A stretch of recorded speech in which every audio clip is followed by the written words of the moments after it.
এই হচ্ছে এখানে নৌকা, আর এখানে হচ্ছে আপনার এই যে কাঁকড়াবাজি। এই যে দেখেন আমাদের যে দেশি কাঁকড়াগুলা, এই যে হচ্ছে দেশি কাঁকড়া। এই যে দেখেন খেতে কিন্তু খুব সুস্বাদু। এগুলো ভালো করে ফ্রাই করা হয়েছে। এই যে এটা হচ্ছে আপনার এই যে কাঁচামরিচ, সরিষা তেল দিয়ে খুবই কর্মর খেতে।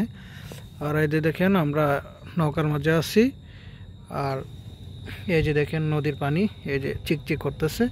তো নদী থেকে এই কাঁকড়াগুলো ধরা হয়েছিল। কি করব, এগুলা ফ্রাই করছি নৌকার ভিতরেই। এখন এগুলা আমরা খাবো রাত্রের ডিনার। এটা পার্টি, এটির সাথে একটু লেবুর রস হলে আরও একটু ভালো হয়। তো লেবুর রস আছে আপনাদের কাছে, চালাতে সব কিছু আছে, তো চাইলেই নিতে পারে। আপনারা কেউ কি মানে একটা আছে যে কক্সবাজার জেলের সামুদ্রিক কাঁকড়া, যেটা বড় বড়, এইগুলো নয়, এটা ছোটো ছোটো কাঁকড়া। তো দুনিয়াতে আর কিছু রাখবো না, আমরা সব কিছু খেয়ে ফেলবো। এটা আমাদের মূল টার্গেট।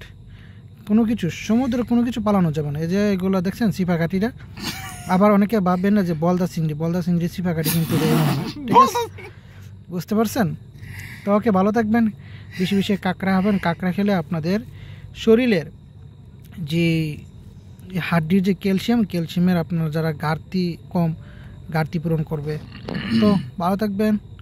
ওকে, বাই বাই, টাটা।